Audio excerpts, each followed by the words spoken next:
My family left me with $15,000 in debt. Here is how I turned it into a fortune. I never thought I'd be the guy sitting in a lawyer's office at 40 years old, broke as hell, wondering how I ended up being the family garbage disposal.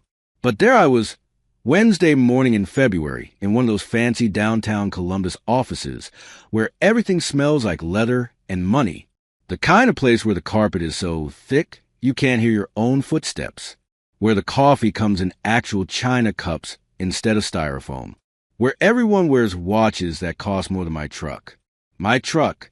God, I love that truck. The office belonged to my cousin Greg. We grew up together, sort of. His mom and my mom were sisters. But that's where the similarity ended. Greg went to Ohio State, then law school at Georgetown, partnership at 35, corner office with a view of the Scioto River. Meanwhile, I was freelancing architectural drafts from my apartment, trying to make rent after my ex-wife cleaned me out in the divorce. $800 in my Wells Fargo account. That was it. That was my entire safety net. Uncle Ray had died 3 weeks earlier. Heart attack in his trailer down in Kentucky. He was my dad's brother, the black sheep of the family, who never quite fit in anywhere. Spent his whole life chasing some dream about making bourbon, talking about barrels and aging, and something he called the angel's share. I was maybe the only one who ever listened to him. The only one who didn't roll their eyes when he started going on about distilling temperatures and char levels. Everyone else in the family thought he was a joke, a drunk, a failure. The probate meeting was supposed to be quick. Uncle Ray didn't have much, or so everyone thought. I showed up in my only good jacket, the one I wore to job interviews that never panned out. Greg was already there, leaning back in his executive chair like he owned the world. Aunt Linda was there too, my mom's older sister, the real estate agent who sold million-dollar properties in Upper Arlington and never let anyone forget it. She had on one of those cream-colored pantsuits that probably cost more than I made in a month. They didn't even offer me coffee. Greg slid a folder across his massive mahogany desk. The sound of expensive paper on expensive wood. He had this smirk on his face, like he was about to deliver a punchline. Behind him on the wall hung his degrees, framed in what I'm pretty sure was actual gold leaf. Ohio State undergrad, Georgetown law, some bar association certificate, a photo of him shaking hands with the governor. The estate summary was pretty straightforward. Uncle Ray had died owing $40,000. Medical bills mostly, from a hospital stay 2 years back when his liver started failing. Credit card debt, back taxes. The man had basically been drowning, and none of us knew. Or maybe we knew and just didn't care.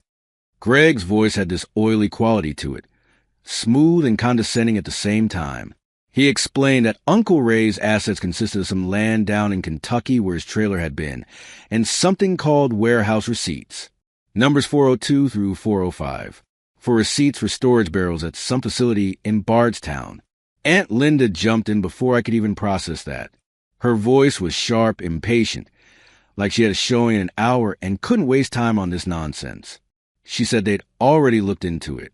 The barrels were from 1998. 25 years of storage fees. The warehouse was demanding $15,400 in back rent, or they'd dispose of the contents. Greg actually laughed. Not a chuckle, a full laugh. He said they'd had someone check it out, some guy who knew about these things. The liquid in those barrels was worthless. Vinegar, basically. Maybe good for cleaning drains. The barrels themselves were too old and dried out to have any value. The whole thing was, in his words, a monument to Ray's inability to finish anything he started. I felt something twist in my gut. They were talking about Uncle Ray like he was garbage, like his whole life was just one big joke that they had to clean up. That's when Aunt Linda leaned forward, and I smelled her perfume, something expensive and floral that made my eyes water. She put on this fake sympathetic voice and said they knew I'd been close to Ray, that I'd been his favorite. She said they wanted to sell the land where the trailer had been. Apparently, there was some developer interested in the area, but they didn't want to take on Ray's debts. They couldn't afford to have that kind of liability on their books. Her exact words, "We thought maybe you want to take over his business venture." Business venture. like those barrels were anything but a burden. Greg pulled out more papers. Legal documents with tiny print and official seals. He explained it in that patronizing lawyer voice, like he was talking to a child. A quick claim deed, which meant I'd give up any claim to the land. An assumption of debt agreement, which meant I'd take on responsibility for Uncle Ray's obligations. In exchange, I'd get all the movable assets specified in warehouse receipts 402 through 405. I sat there staring at the papers.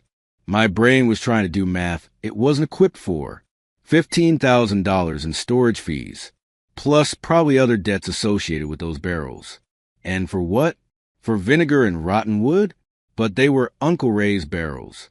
His dream. His legacy, worthless or not. I must have hesitated too long, because Greg's voice got hard. Cold. He said if I didn't sign, they'd have to pursue other options. He reminded me that the family had paid for Uncle Ray's funeral. Cremation, service, the whole thing, $3,000. And legally, they could make a claim against anyone who benefited from this estate. He let that hang in the air, a threat wrapped in legal jargon. The room suddenly felt smaller, colder, like the walls were closing in. Aunt Linda chimed in again, her voice dripping with false sweetness. She said it would mean so much to them if I'd do this. That Ray would have wanted me to have his things. That it was the right thing to do. Keeping it in the family. Right thing to do. That's rich coming from people who hadn't visited Uncle Ray once during his last 5 years. My hand was shaking when I picked up the pen. It was a Mont Blanc, heavy and cold in my fingers. Probably cost $500. I signed where Greg pointed. My signature looked small and pathetic next to all those official stamps and notary seals. Greg made a big show of signing his own name on another document. He read it out loud as he wrote, like he was performing for an invisible audience. His voice was theatrical, mocking almost. The document was a disclaimer. He was disclaiming any and all interest in the contents of Warehouse B at the Bardstown facility. Known and unknown assets. All materials specified in receipts 402 through 405. He dotted the final period with a flourish and slid a dusty folder across the desk toward me. But he pushed it too hard, or maybe he did it on purpose. The folder slid right off the edge and hit the floor, paper spilling out onto that perfect carpet. Nobody moved to help. Greg just sat there with that smirk. Aunt Linda examined her nails. I got down on my knees and gathered up the papers. Warehouse receipts yellowed with age. Handwritten notes in Uncle Ray's messy scrawl. A business card for some place called Limestone Storage Solutions. My face was burning. I felt like I was 10 years old again, being scolded for tracking mud into Aunt Linda's pristine house. When I stood up, folder clutched against my chest. Greg was already looking at his computer screen. Aunt Linda was checking her phone. I'd been dismissed. A problem solved. A loose end tied up. They didn't even say goodbye when I left. I sat in my truck in the parking garage for 20 minutes, just staring at the folder. The F-150 ticked and creaked as the engine cooled. I bought it used 12 years ago, but I'd taken care of it, kept it clean, changed the oil religiously. It was the one thing the divorce hadn't taken from me. Inside the folder was a phone number for the warehouse. I called it right there, sitting in that concrete tomb of a parking garage. A woman answered, voice flat with bureaucratic indifference. She pulled up the account. Yes, they had 4 barrels under that receipt number. Yes, the fees were $15,400. No, they couldn't extend the deadline. 72 hours from today, or the contents would be subject to disposal.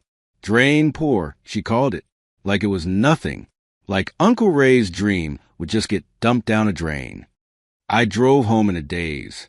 My apartment was in a complex off Route 161, the kind of place where the pool is always broken and the parking lot has more potholes than asphalt. I sat at my kitchen table, which was really just a folding card table, and did the math over and over.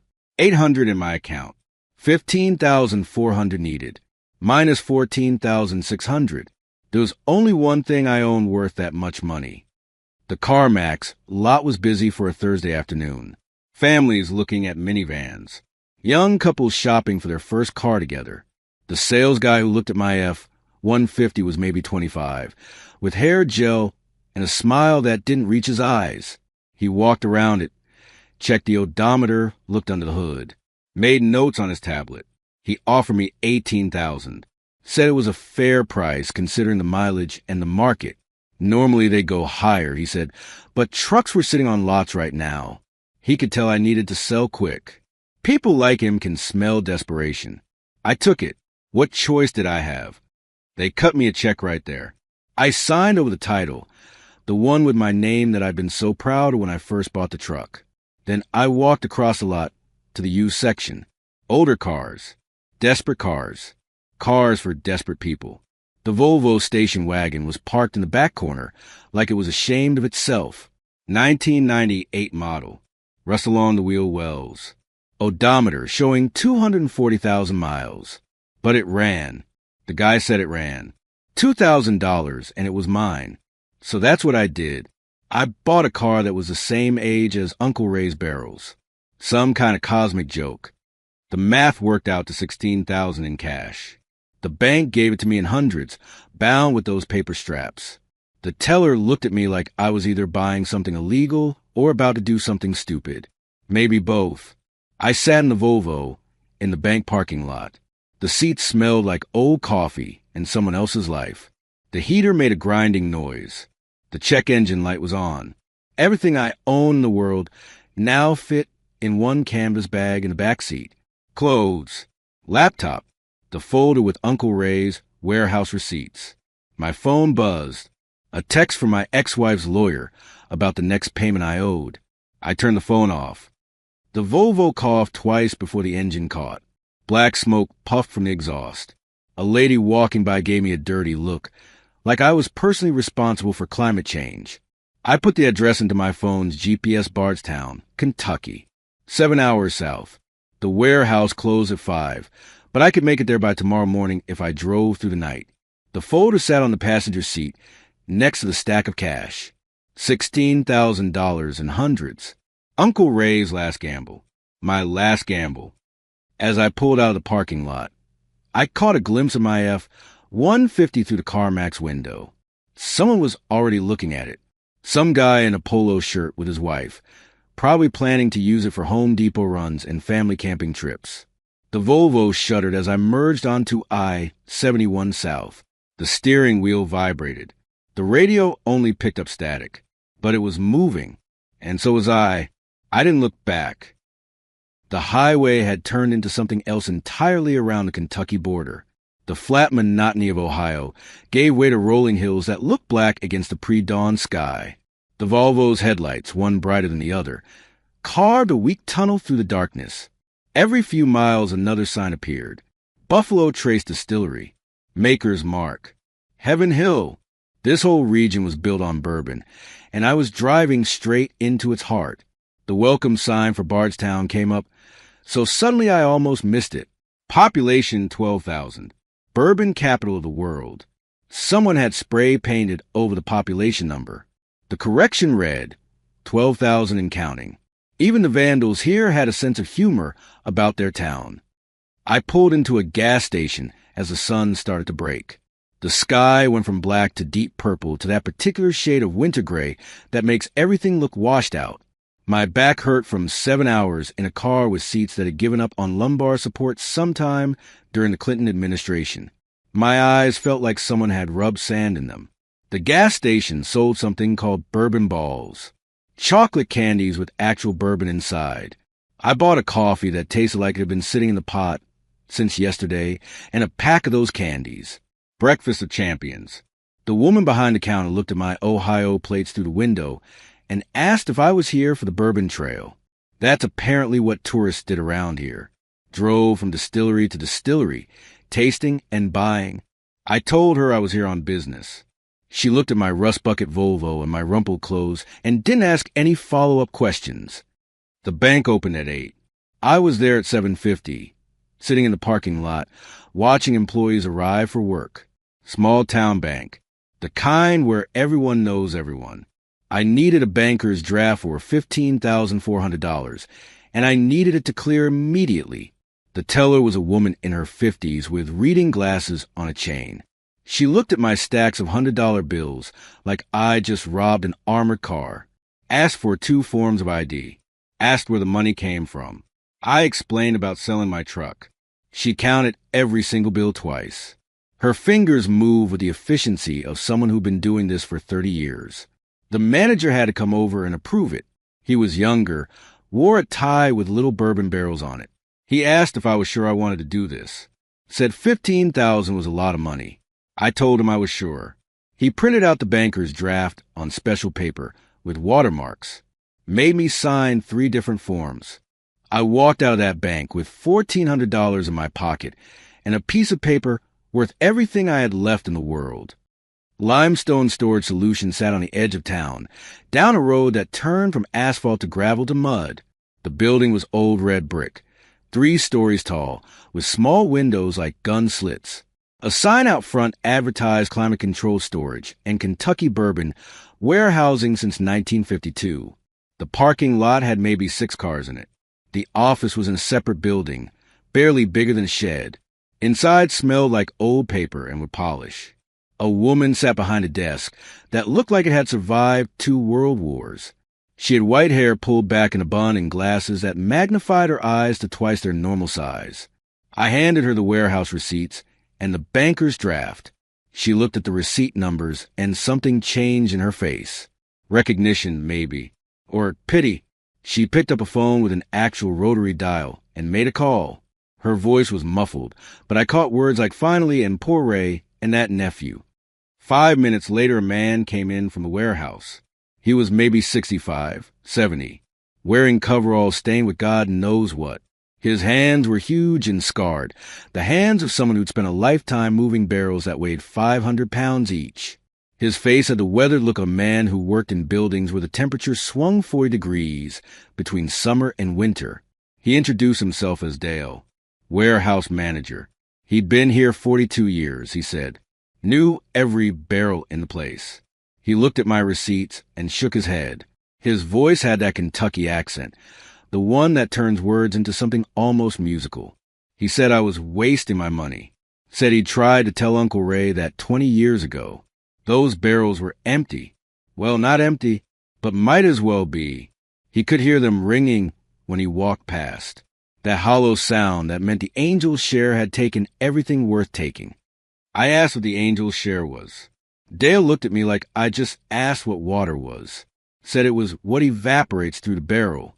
Every year, bourbon loses about 4% to evaporation. The angels take their cut.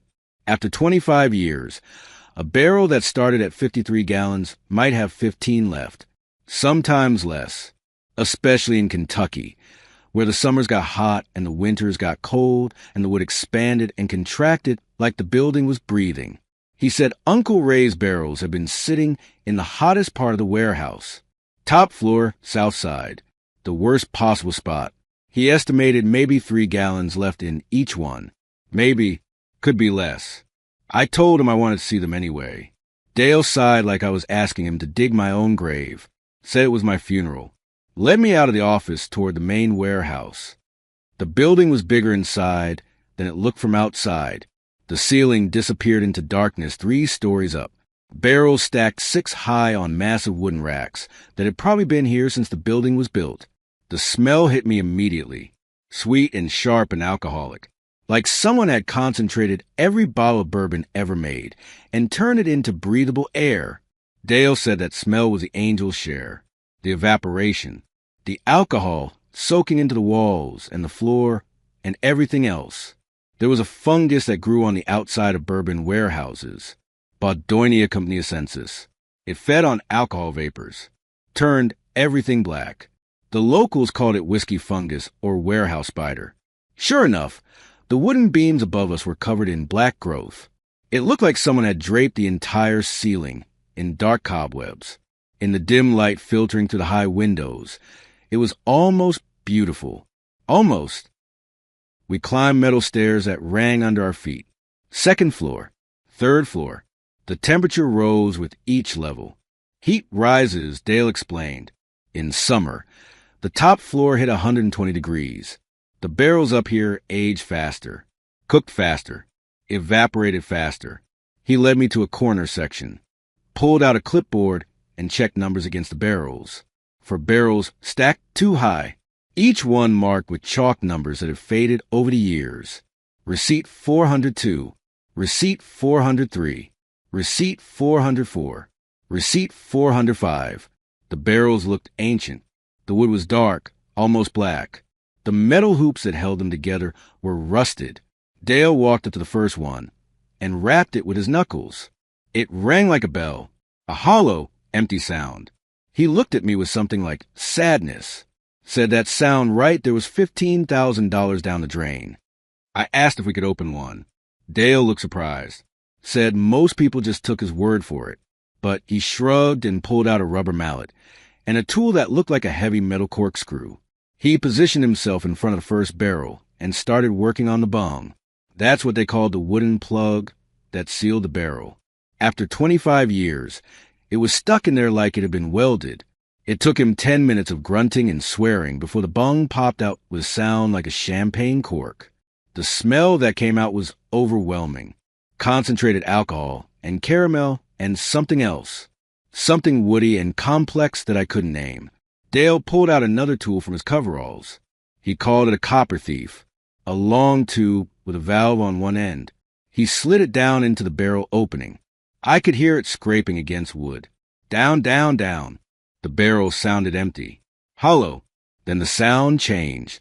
A subtle shift. Liquid. Dale's eyebrows went up. He sealed the valve and pulled the thief out. In the tube was maybe 4 inches of liquid, but it didn't look like any bourbon I'd ever seen. It was dark, not the amber gold of normal whiskey. This was the color of old mahogany furniture, deep reddish brown, almost black, and thick. When Dale tilted the tube, the liquid moved slowly, like syrup, like motor oil. It clung to the sides of the copper tube, leaving trails. He poured a little bit into his cup palm, rubbed his hands together, brought them to his nose. I watched his expression change. The skepticism disappeared. His eyes widened. He went pale. He breathed one word. Stitzel-Weller. I had no idea what that meant. Dale explained like he was talking about religious scripture. Stitzel-Weller was a distillery that closed in 1992. Before that, it made some of the finest wheat bourbon in Kentucky. Wheat meant they used wheat in the mash instead of rye. Made it softer, sweeter. They made Old Fitzgerald there. They made the original Pappy Van Winkle. The distillery was gone now, torn down. The equipment sold off. The recipes mostly lost. What remained was whatever was still aging in barrels scattered around Kentucky. And those barrels were worth a fortune. He looked at the barrel like it was full of liquid gold, which apparently it was. But then reality set in.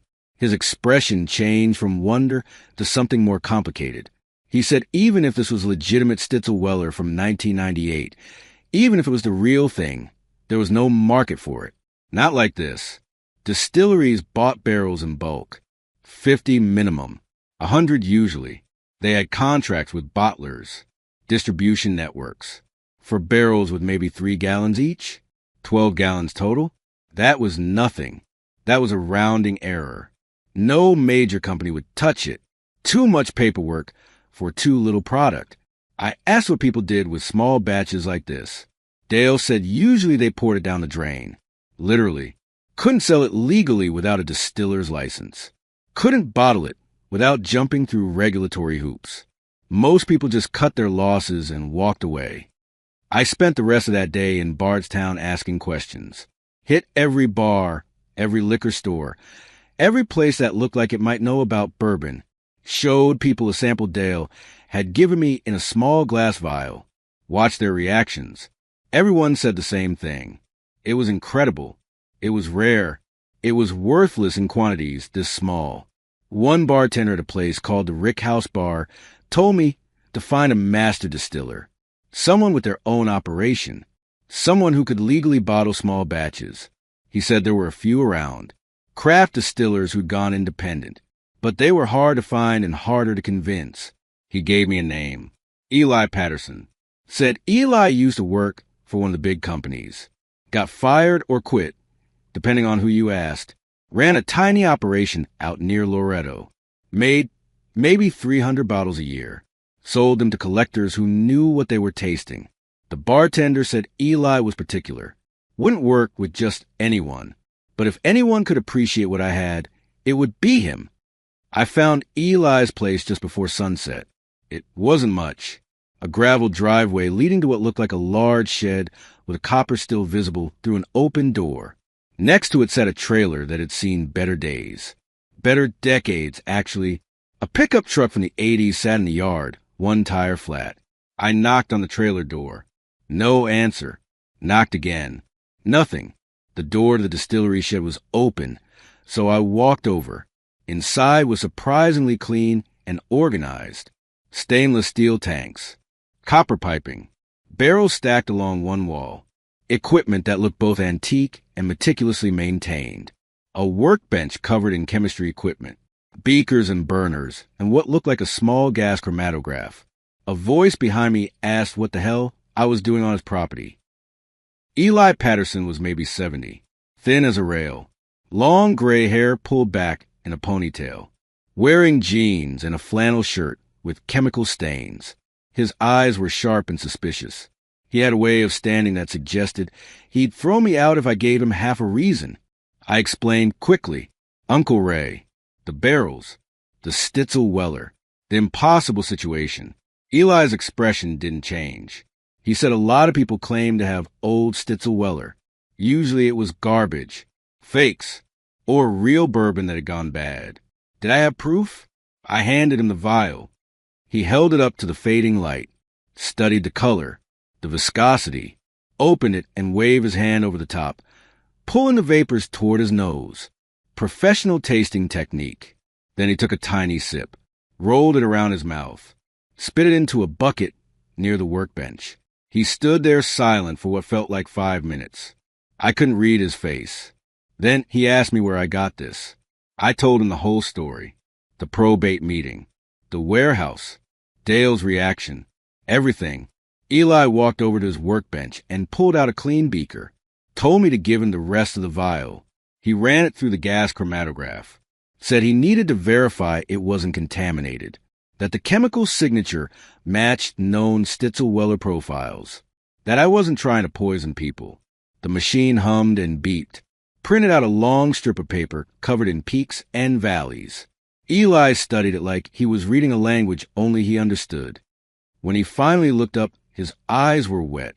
He said this was real. This was legitimate Stitzel Weller wheat bourbon from 1998. The chemical markers were there. The congener profile matched. The proof was somewhere around 144. Barrel proof. Hazmat level. The kind of thing that could strip paint. He said he hadn't tasted bourbon like this since he was a young man working at the distillery before it closed. This was history in liquid form. This was what bourbon was supposed to taste like before corporations optimized everything for profit margins. Then he asked what I wanted to do with it. I told him I had no idea, that I was broke, that I'd sold my truck to save these barrels, that everyone said small quantities were worthless. Eli laughed, not a cruel laugh, a sad one. He said everyone was wrong. Small quantities were worthless to corporations, but to collectors? To people who understood what this was priceless. He said he had a proposal, 50-50 partnership. I provided the bourbon. He provided the distillery license, the bottles, the connections. His operation had a federal DSP license, DSP KY 1234. That meant he could legally bottle spirits, could put his name on them, could sell them. We'd bottle every drop. No dilution, no cutting, barrel proof. Label them honestly. Uncle Ray's legacy. 25-year Stitzel Weller. Limited release. 300 bottles. Give or take. Then we'd find buyers. Real buyers. People who'd pay what it was worth. I asked him why he'd do this.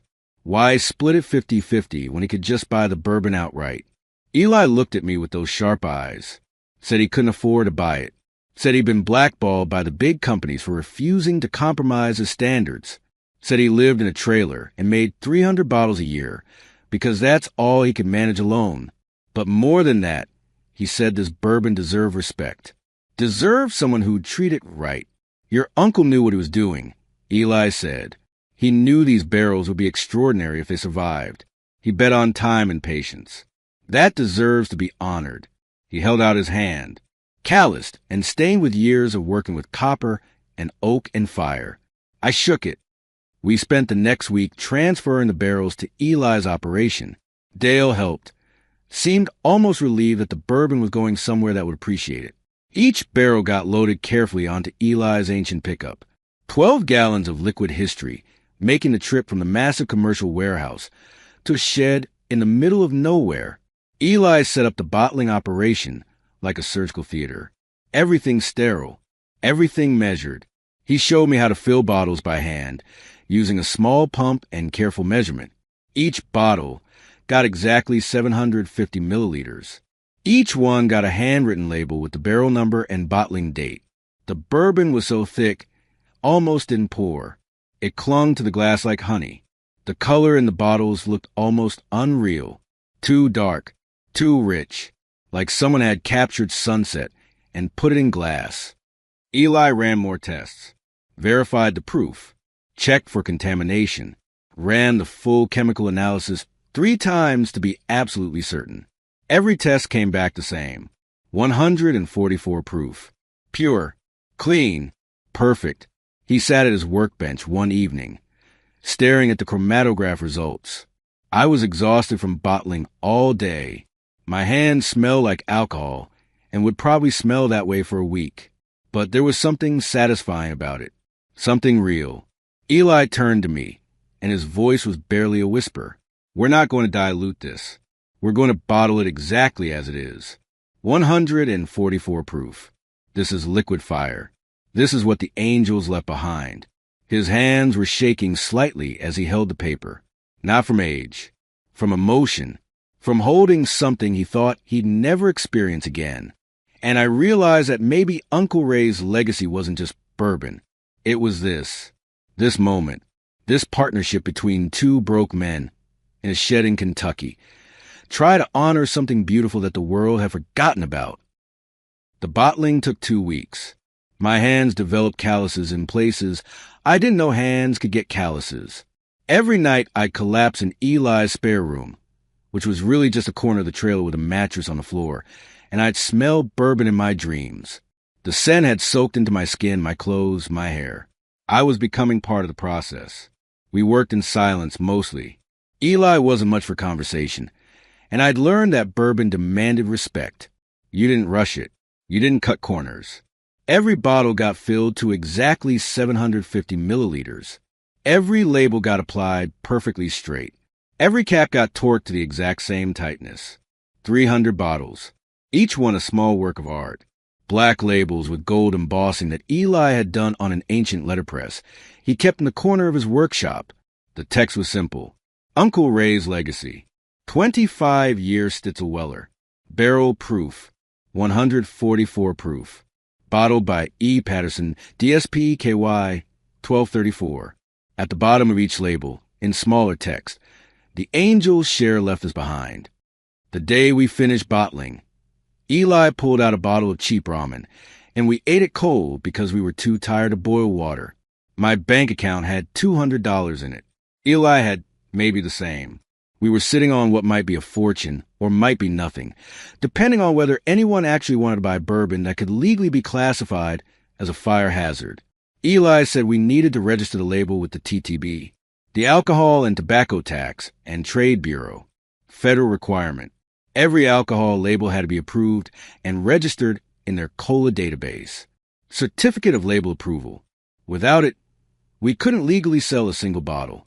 He filled out the paperwork on a computer that looked like it had been built during the first Iraq War, uploaded images of the label, filled in all the technical specifications. Hit submit. The registration went live in the public database within 24 hours. Anyone could search it. Anyone could see what we'd done. I didn't think anything of it at the time. Greg found it 3 days later. I know because that's when the sheriff showed up. Nelson County Sheriff Department. Two deputies in a cruiser. Lights off, but parked right in front of Eli's property like they wanted everyone to see. The older deputy knocked on the distillery door while I was inside arranging bottles for photography. Eli wanted to create a catalog, something to show potential buyers. The deputy was polite but firm. He had papers, legal documents with official seals, a cease and desist order, and a temporary restraining order. I was not to sell, transfer, or otherwise dispose of any assets related to warehouse receipts 402 through 405. All bourbon derived from those receipts was to be considered under legal dispute pending resolution in Ohio State Court. I asked what dispute.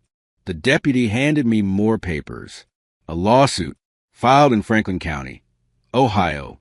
The plaintiffs were Gregory Harrison, Esquire, and Linda Morrison. The defendant was me.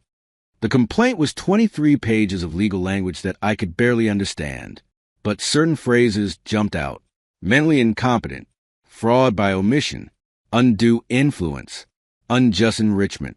They were claiming that Uncle Ray wasn't in his right mind when he put my name on those warehouse receipts, that I'd taken advantage of a sick old man, that I'd hidden the true value of the barrels from a family. They wanted everything: the bourbon, the bottles, any proceeds from any sales, plus damages, plus legal fees. The filing date on the lawsuit was 2 days after our TTB registration went live. Eli read through the papers with the kind of careful attention that comes from dealing with bureaucracy your whole life.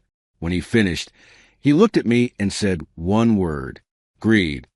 I spent that night in the county law library. Small room in the basement of the courthouse. Fluorescent lights that hummed. Rows of legal books that smelled like old paper and broken dreams. I wasn't a lawyer. I barely passed English in high school, but I was broke and desperate, and the alternative was giving up. The lawsuit hinged on the argument that Uncle Ray was incompetent, that he didn't know what he was doing, that the family would have never signed away their rights if they'd known the true value. But there was a problem with that argument, a big one. Greg had drafted the disclaimer himself. He was a licensed attorney, partner at a major firm. He'd written the language. He'd included the phrase known and unknown assets. That wasn't accidental. That was standard legal boilerplate. It meant exactly what it said. They were giving up claims to everything, regardless of whether they knew about it or not. I found a case, Kentucky law, but cited in Ohio decisions. The principle was called estoppel. Basically, you can't benefit from your own documentation and then claim ignorance later. If you write a contract as a lawyer, you're assumed to understand what you wrote. There was another principle, the reverse of caveat emptor. Let the buyer beware. In this case, it was let the seller beware. They'd sold me the rights to the warehouse receipts. They couldn't claim fraud just because they'd made a bad deal. I photocopied the cases, filled out forms to represent myself. Pro-SE it's called, for oneself, the option of people who can't afford lawyers and have nothing left to lose. Greg showed up at Eli's place a week before the hearing, drove up in a Mercedes, same expensive suit, same Mont Blanc pen in his pocket. But something was different. He looked worried, angry, desperate. He offered me $50,000. Cash, right now. Sign over the bourbon and walk away. I asked why he'd do that if he was so confident about winning the lawsuit. His expression changed. Hardened. He said litigation was expensive, time-consuming. The bourbon would lose value sitting in legal limbo. Bacteria could contaminate it. The seals could fail. Better to settle now. Take the money. Be smart. But I heard what he wasn't saying. He was scared. He'd talked to his own lawyers. They'd seen the same thing I'd seen. The disclaimer he'd written. The fact that he was a licensed attorney when he wrote it. I told him no. He didn't take it well. Started talking about how he dragged this out for years. How I'd spend every penny I didn't have on legal fees. How by the time the court sorted it out, I'd be bankrupt and the bourbon would be worthless. Eli stepped out of the distillery. Didn't say a word. Just stood there. Old man in coveralls holding a wrench. Greg looked at him. Looked at me, got back in his Mercedes, and left. That night, Eli and I ate ramen again. The cheap stuff, 19 cents a pack at the dollar store. We were down to $150 between us. But we had 300 bottles of bourbon that might be worth a fortune, might being the operative word. The hearing was in Franklin County Courthouse in Columbus.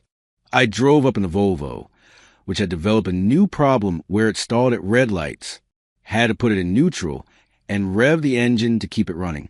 Arrived at the courthouse wearing the same jacket I'd worn to the probate meeting. My only good jacket. It was starting to get shiny at the elbows. The courtroom was smaller than I expected, with paneling, state seal on the wall, about 20 seats for observers. Most were empty. Greg sat at the plaintiff's table with 2 other lawyers. Expensive suits, leather briefcases. They looked like they ate guys like me for breakfast. I sat at the defendant's table alone. My evidence was in a manila folder I'd bought at Walmart. My legal arguments were written in pencil on line paper. The judge was a woman in her 60s. Judge Catherine Morrison. No relation to Aunt Linda. Thankfully, she had reading glasses on a chain and the kind of expression that suggested she'd heard every excuse and seen every scam. Greg's lead attorney went first. Tall guy, probably 40, voice like butter. He painted a picture of a vulnerable old man in declining health being manipulated by his nephew. Talked about how the family had acted in good faith, how they couldn't have known about the value because the storage facility itself had told them the barrels were worthless. He pulled out documents, estimates from Bourbon brokers, saying old barrels were usually empty, testimony from the warehouse manager, Dale, saying he'd told the family the barrels rang hollow. It was a good presentation. Convincing. If I hadn't known the truth, I might have believed it myself. Then Judge Morrison looked at me and asked if I had anything to say. I stood up. My hands were shaking. I'd never spoken in a courtroom before, never addressed a judge. But I had the folder. I had the evidence. I had the truth. I didn't argue about Uncle Ray's competency. Didn't try to prove he was in his right mind. Instead, I pulled out the disclaimer, the one Greg had drafted, the one he'd signed. I read it out loud. Every word, especially the part about disclaiming any and all interest in the contents of Warehouse B, whether known or unknown. I pointed out that Greg had signed it as an attorney, that he'd written it himself, that the language was standard legal boilerplate that meant exactly what it said. Then I cited the cases I'd found, the estoppel principle, the idea that you can't benefit from your own legal expertise, and then claim ignorance. Judge Morrison took the document, read it herself, looked at Greg. Her voice was crisp, professional. She asked if he, as a licensed attorney with 15 years of experience, had drafted this disclaimer. Greg had to say yes, had to admit it. The document had his signature, his notary stamp, his firm's letterhead. Judge Morrison asked if he understood what the phrase known and unknown meant in legal context. There was a long pause. Greg's lawyer started to object, but Greg waved him off. Said yes. He understood. Judge Morrison removed her glasses, looked at the document again, looked at Greg, looked at me. She said that as an officer of the court, an attorney is held to a higher standard, that when an attorney drafts a legal document, they are presumed to understand its implications, that you cannot claim you were defrauded by your own paperwork. The principle was called voluntary assumption of risk. Greg had chosen to disclaim all interest. He'd done it knowingly. He'd done it in writing. He couldn't undo it just because the gamble hadn't paid off. She asked if Greg's team had any evidence that I had actively concealed information, any proof that I'd known the value before signing the agreement, any documentation showing bad faith on my part. Silence. They had nothing, because there was nothing. I'd been as ignorant as they were. More so, probably, I'd just been willing to take the risk they weren't. Judge Morrison picked up her gavel. She said the motion for a preliminary injunction was denied. The temporary restraining order was dissolved. The underlying lawsuit was dismissed with prejudice, meaning they couldn't refile it. The gavel hit the block with a sound like a gunshot. Case closed. Greg's face went red. Not pink, red. The color of a man watching millions of dollars disappear because of his own arrogance. His lawyers started packing their briefcases immediately. already moving on to the next case, the next client. Greg sat there frozen. I gathered my manila folder and my penciled notes, walked past their table. Greg didn't look at me, couldn't look at me. Outside the courthouse, the March air felt cold and clean. I sat on the steps for a long time, just breathing, trying to process what had just happened. I'd won against a team of lawyers, against a man who'd spent his whole life in courtrooms. I'd won because he'd been too clever for his own good. I pulled out my phone. It was one of those cheap prepaid ones. The screen was cracked, but it worked. I searched for Christie's auction house, found their spirits and wine department, found a contact number. The person who answered had a British accent. Professional. Chris asked how they could help. I told them I had a lot. 300 bottles of 25-year-old Stitzel-Weller bourbon, barrel proof, authenticated, documented provenance, limited release. There was a pause. Then the voice changed. Got interested. Asked if I could send documentation, photographs, chemical analysis, proof of legal ownership. I said I could send all of that. Said I'd just come from a courthouse where my ownership had been legally confirmed, dismissed with prejudice. The voice on the other end asked if I could hold. Put me on hold with classical music. I sat on those courthouse steps listening to Mozart, watching people walk by living their normal lives, having no idea that my whole world had just changed. When the voice came back, it had a different tone. Excited. They wanted a lot. Said their next fine and rare spirits auction was in 3 months. Rockefeller Center. They'd need to do their own authentication. But if everything checked out, this would be a featured lot. I thanked them, hung up, stared at my cracked phone screen. Then I called Eli. Christie sent a team to Kentucky 2 weeks later. 3 people in suits that probably cost more than the Volvo.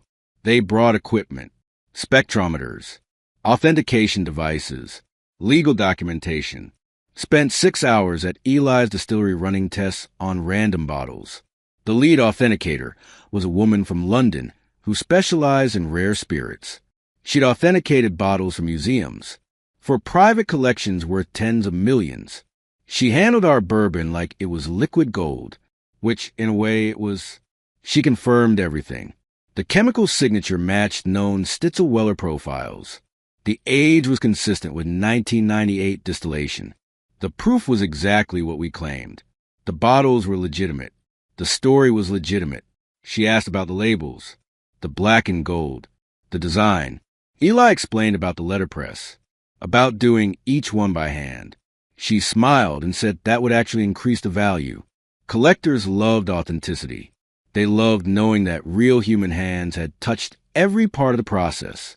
Before she left, she told us confidentially that she expected the lot to do very well.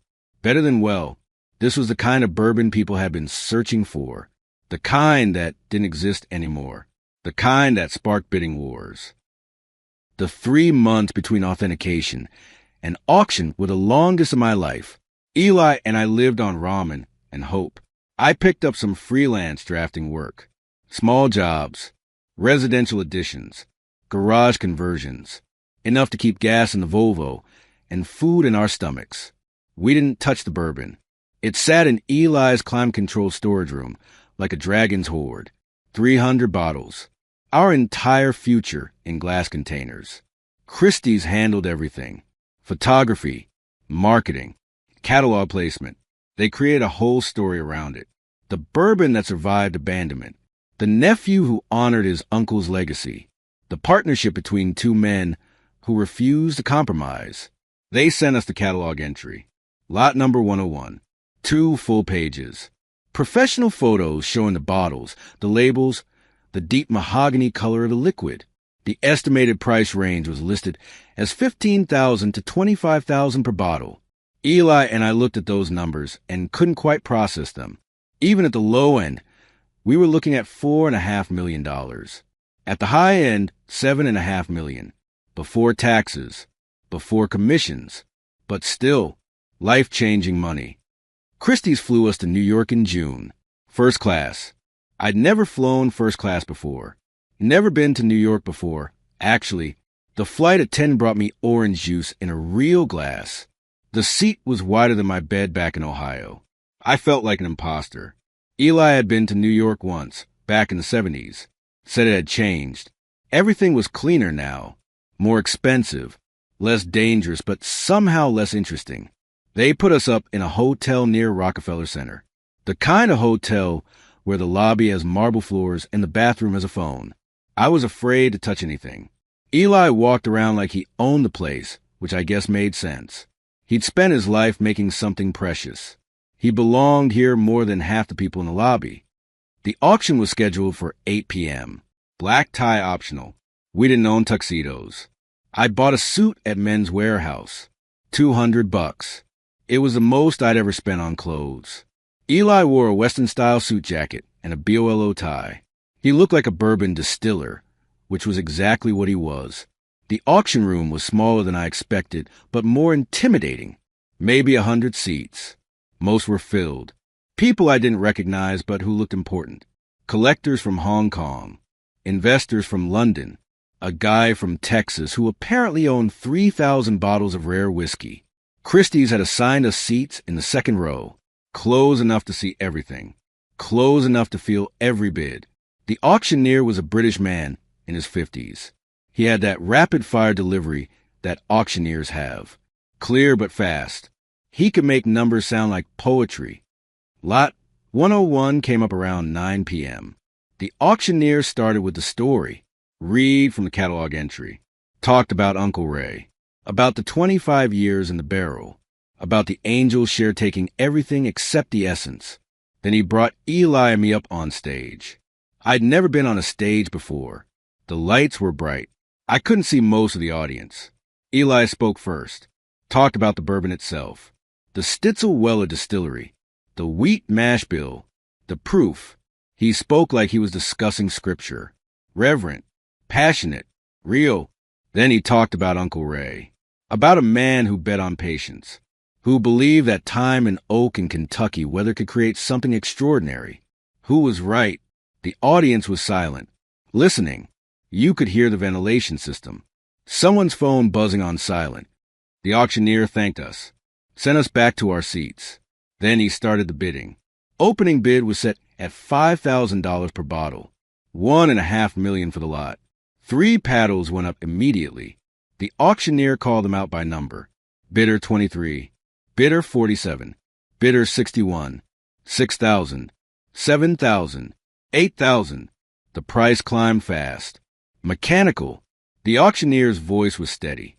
Matter of fact, like he was reading a grocery list. 10,000. 12,000. 15,000. Some bidders dropped out. The Texas collector. A woman from California. But new bidders jumped in. A man on the phone from Hong Kong. Another phone bidder from London. 20,000 per bottle. 6 million for the lot.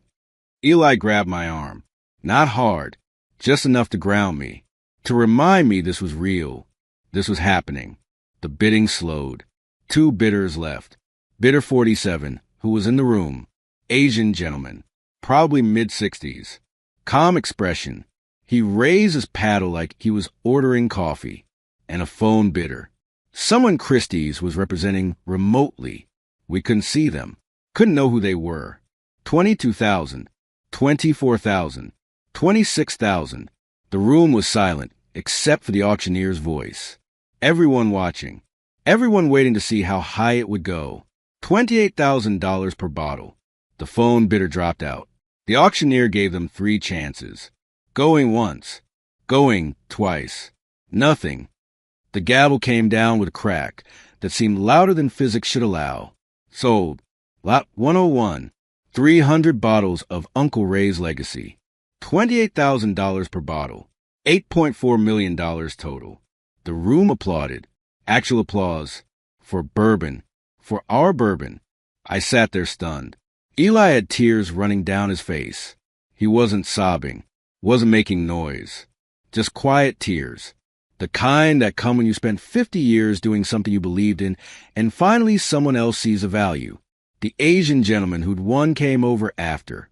Introduced himself. Hong Kong collector. Owned hotels. Said he'd been searching for authentic Stitzel Weller for 20 years. This was the finest he'd ever encountered. He planned to keep 100 bottles for his personal collection. The rest would go to his properties. Exclusive releases for VIP guests. He shook our hands. Said Uncle Ray would have been proud. The financial details took weeks to sort out. Christie's commission structure was complicated. The buyer paid a premium. We paid nothing on the seller side because of the lot's uniqueness. They wanted the publicity. Wanted to be known as the auction house that sold the Angels' share bourbon. After the dust settled, the number came to $8.4 million. No deductions on our end. Then came taxes, federal capital gains, Kentucky state taxes, Ohio state taxes because I was a resident. The accountant Christie's recommended walked us through everything. We'd each owe roughly 42% of our share. Federal government wanted its piece. States wanted theirs. Final numbers, $3.5 million to taxes, $2.45 million to Eli, $2.45 million to me. I paid off every debt I had. Student loans from the architecture degree I never finished. Medical bills from when I broke my arm and had no insurance. The credit card I'd maxed out during the divorce. Everything. Walked out of that with no debt for the first time since I was 18. Bought a new truck. Not fancy, just reliable. A Toyota Tacoma. The kind of truck that runs for 300,000 miles if you take care of it. Then I did something I'd been thinking about since the courthouse. I checked the foreclosure listings. Found the land where Uncle Ray's trailer had been. Aunt Linda had tried to develop it. Some scheme with luxury cabins for bourbon tourists. It had failed spectacularly. She borrowed against the property. Missed payments. The bank had foreclosed. I bought at auction. 23 acres in Kentucky. Cost me $80,000. A rounding error compared to what I had. Eli and I spent the next 6 months building a distillery. Real one. Not a shed with a copper still. An actual facility. Small batch production. Traditional methods. Everything Uncle Ray would have wanted. We called it Uncle Ray's Legacy Distillery. Same name as the bourbon that started it all. Got our own DSP license. Hired 2 employees. Started producing bourbon the old way. Corn, wheat, malted barley. Charred oak barrels. Time and patience. We'd never match what came out of those 4 barrels. That was lightning in a bottle. Literally. But we could make something honest. Something real. Something that honored the craft. The distillery opened to the public in December. Small operation. Tours by appointment only. Tasting room with a view of the barrel house. Eli gave the tours himself. Told the story. Showed people the process. Made them understand that bourbon wasn't just alcohol. It was time and wood and weather and patience. On the wall of the tasting room, in a frame behind glass, hung the disclaimer. The one Greg had drafted and signed. The document that had saved us. We didn't label it. Didn't explain it. But anyone who knew the story recognized it. Underneath, a small plaque. It read, "Greed is expensive. Patience is profitable." I heard about Greg through the bourbon community grapevine. He'd been let go from his firm. Not fired officially. Encouraged to resign. The lawsuit and its very public dismissal had created what they called reputational risk. Clients didn't want an attorney who'd outsmarted himself. Last I heard, he was doing contract work, document review, the kind of thing lawyers do when they're brilliant but unemployable. Aunt Linda's development company went bankrupt. Turns out luxury cabins for bourbon tourists wasn't a viable business model when you don't actually understand bourbon or tourists or luxury. She sold her real estate license and moved to Florida. Sent me a Christmas card once. I didn't respond. One evening in late spring, Eli and I sat on the porch of the distillery, the barrel house behind us, the Kentucky hills rolling away in every direction. We had glasses of bourbon, not Uncle Ray's Legacy. That was gone, sold, living in collections around the world. We were drinking Wild Turkey, 8-year-old, nothing fancy, just honest bourbon at an honest price. Eli raised his glass, looked at the sunset painting the sky orange and purple and gold, the colors of bourbon in a bottle. He said Uncle Ray probably knew the barrels would be special. Probably knew that 25 years in that hot warehouse would concentrate everything into something precious. But he couldn't have known his nephew would be broke enough and desperate enough and stubborn enough to save them. He said the best investments are the ones you make by accident, the ones you make because you have no other choice, the ones you make out of love instead of logic. I thought about that, about Uncle Ray leaving me those barrels, about Greg's disclaimer, about Eli crying an auction in New York, about 300 bottles scattered across the world, each one containing a piece of Kentucky in time, and a bet that paid off. I raised my glass. To your health, Uncle Ray. The best investment you ever made was a mistake. The sun dropped below the hills. The distillery lights came on automatically. Somewhere in the barrel house, bourbon was aging, taking its time, letting the angels take their share, creating something that couldn't be rushed or faked or optimized. We sat there until full dark, drinking cheap bourbon and talking about nothing in particular. Two men who bet everything on patience and won.